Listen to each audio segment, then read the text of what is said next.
Hello friends, welcome to my channel. तो इससे पहले हमने पढ़ा था कुमाऊं के चंद वंश के बारे में। कुमाऊं का इतिहास हमने पढ़ा था और कुमाऊं में चंद वंश सोमचंद से लेकर के उसके अंतिम यानी 62वें राजा महेंद्र चंद तक हम पढ़ चुके हैं। जिसके बाद कुमाऊं पर गोरखों का आधिपत्य स्थापित हो गया था। इसी के पैरेलल कुमाऊं में चंद वंश के पैरेलल गढ़वाल में भी पवार राजाओं का शासन रहा था। तो उसके बाद अगला टॉपिक हम पढ़ेंगे पवार राजाओं के बारे में। ठीक है, तो सबसे पहले देखते हैं गढ़वाल का इतिहास। ठीक, एक ओवरव्यू देखते हैं। गढ़वाल में प्रारंभ में गढ़वाल में 52 गढ़ हुआ करते थे। प्रारंभ में गढ़वाल में 52 गढ़ हुआ करते थे। गढ़ का अर्थ है किले। गढ़ का अर्थ है किले। तो 52 छोटे छोटे गढ़ गढ़वाल में हुआ करते थे और इन सभी गढ़ों में अलग अलग जाति के राजाओं का शासन हुआ करता था। ठीक है, इन 52 गढ़ों का एकीकरण गढ़वाल में किया पवार वंश के राजा अजयपाल ने। इन 52 गढ़ों का एकीकरण गढ़वाल में किया किसने? अजयपाल ने किया था। ठीक है, और इन 52 गढ़ों में से गढ़वाल के अंदर पहला गढ़ माना जाता है नागपुर गढ़। नागपुर गढ़ को 52 गढ़ों में से पहला गढ़ माना जाता है और 52वां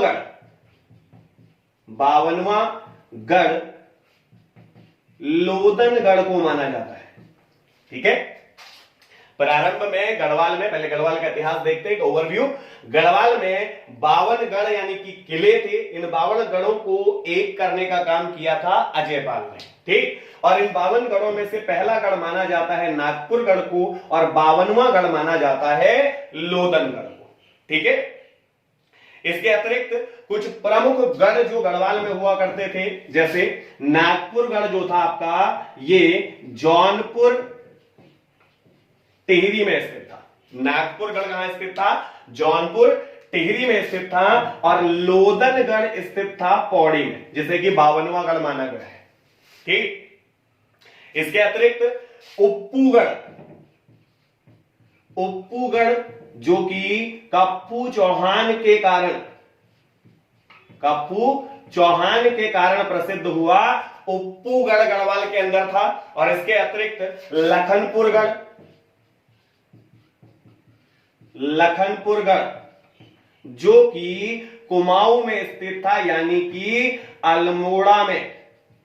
अल्मोड़ा वाले क्षेत्र में यह गढ़ स्थित था, लखनपुरगढ़ जिसको कहते हैं। ठीक है, यह भी गढ़वाल के 52 गढ़ों में से एक था। इसके अतिरिक्त एक गढ़ था इंडियागढ़, जो कि बड़कोट उत्तरकाशी में स्थित था इंडियागढ़। ठीक, और इसके अतिरिक्त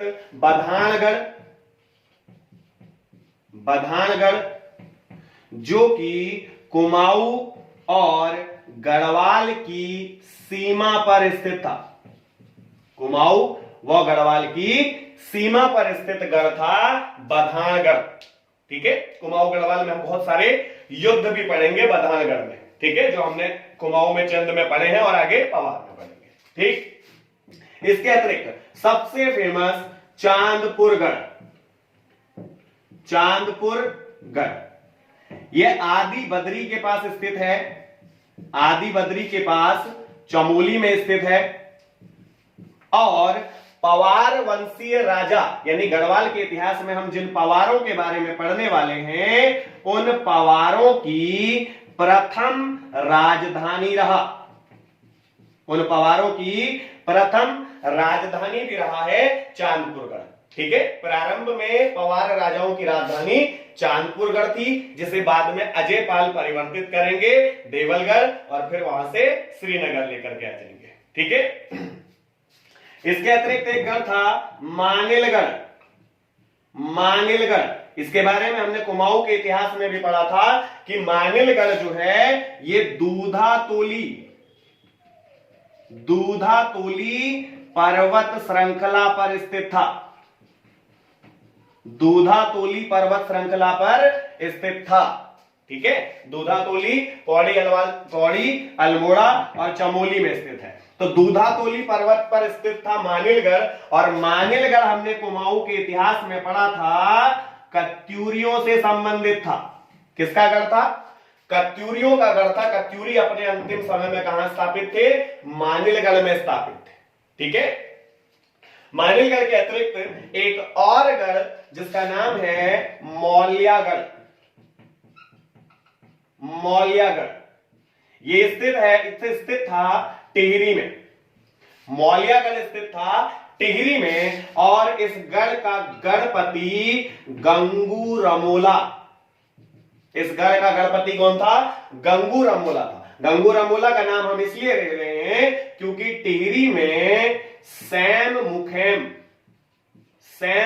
मुखैम के 7 मंदिर, सैम मुखैम के 7 मंदिरों का निर्माण गंगू रमोला ने करवाया था, जो कि मौल्यागढ़ का गढ़पति था। ठीक है, मौल्यागढ़ जिसका गढ़पति गंगू रमोला, जो कि टिहरी में है, गंगू रमोला जिसने सैम मुखैम के 7 मंदिरों का निर्माण भी करवाया था। ठीक है, तो गढ़वाल जिसमें 52 गढ़ थे, उसमें से कुछ प्रमुख गढ़, पहला गढ़ नागपुर और 52वां गढ़ लोदनगढ़ है। ठीक है, पहला गढ़ कौन सा है? नागपुर गढ़ है, और 52वां गढ़ है आपका लोदनगढ़। ठीक, इसके अतिरिक्त चांदपुर गढ़ी जो कि चमोली में स्थित है, और पवारों की पहली राजधानी चांदपुर गढ़ी रही है। क्लियर है?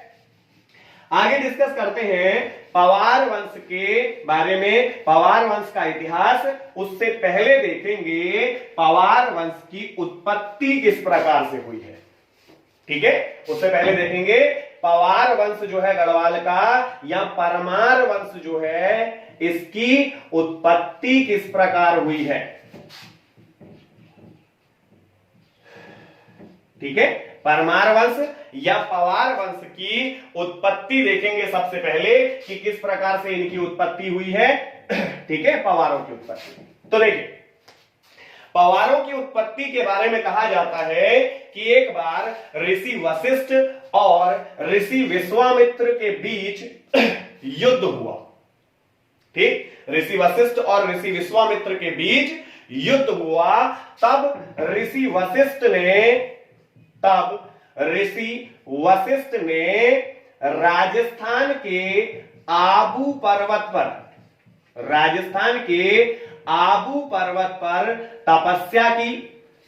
राजस्थान के आबू पर्वत पर तपस्या की, और तपस्या करके हवन कुंड से कई युवकों को उत्पन्न किया।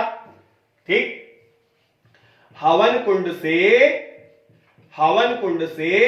कई युवकों को उत्पन्न किया। उन्हीं में से एक युवक जिसका नाम परमार रखा।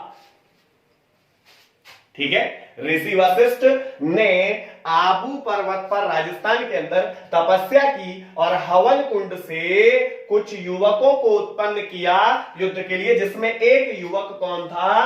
परमार था। ठीक, जिसका नाम परमार रखा था। इसी परमार वंश के, यानी इसी परमार के आगे जो फैमिली बनती चली गई, इसके वंशज जो आगे हुए, उन वंशजों में एक व्यक्ति जिसका नाम कृष्णदेव राय हुआ। इन्होंने परमार वंश की स्थापना की। परमार वंश की स्थापना की भारतीय इतिहास में, परमार वंश की स्थापना की। ठीक है, ये भारत के इतिहास में परमारों की उत्पत्ति, परमार वंश की स्थापना। तो कृष्णदेव राय, इन्होंने परमार वंश की स्थापना की। आगे चल के मध्यकालीन इतिहास में 1305 के आसपास अलाउद्दीन खिलजी ने परमारों को समाप्त कर दिया।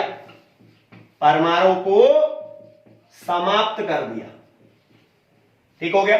तो परमारों का अंत मध्यकालीन भारतीय इतिहास में अलाउद्दीन खिलजी ने कर दिया भारत के अंदर से। लेकिन इन्हीं परमार राजाओं में से एक राजा जिसका नाम वाकपति प्रथम, इन्हीं परमार राजाओं में से एक व्यक्ति जिसका नाम था वाकपति प्रथम। इस वाकपति प्रथम का भाई, वाकपति प्रथम का भाई कनकपाल, वाकपति प्रथम का भाई कनकपाल तीर्थ यात्रा पर गढ़वाल आया। ठीक है, किसका भाई? मध्यकालीन में तो सॉरी भारतीय इतिहास में जो परमार वंश है उसके एक राजा वाकपति प्रथम जिनका शासन धार नगरी में था, जिनका शासन धार नगरी गुजरात में था। ठीक, इस धार नगरी से वाकपति प्रथम का भाई कनकपाल तीर्थ यात्रा पर गढ़वाल आया और गढ़वाल में उस समय चांदपुर गढ़ जहां पवार वंश की स्थापना हुई, चांदपुर गढ़ में शासन चल रहा था भानु प्रताप का। चांदपुर गढ़ में शासन किसका चल रहा था? भानु प्रताप नाम के शासक राजा का शासन चांदपुर गढ़ी में चल रहा था और भानु प्रताप ने अपनी पुत्री का विवाह कनकपाल से कर दिया। अपनी पुत्री का विवाह कनकपाल से किया। किसने? भानु प्रताप ने अपनी पुत्री का विवाह कनकपाल से किया और उसे चांदपुर गढ़ी वाला क्षेत्र दे दिया। ठीक है, कनकपाल से अपनी पुत्री का विवाह किया किसने? भानु प्रताप ने। और चांदपुर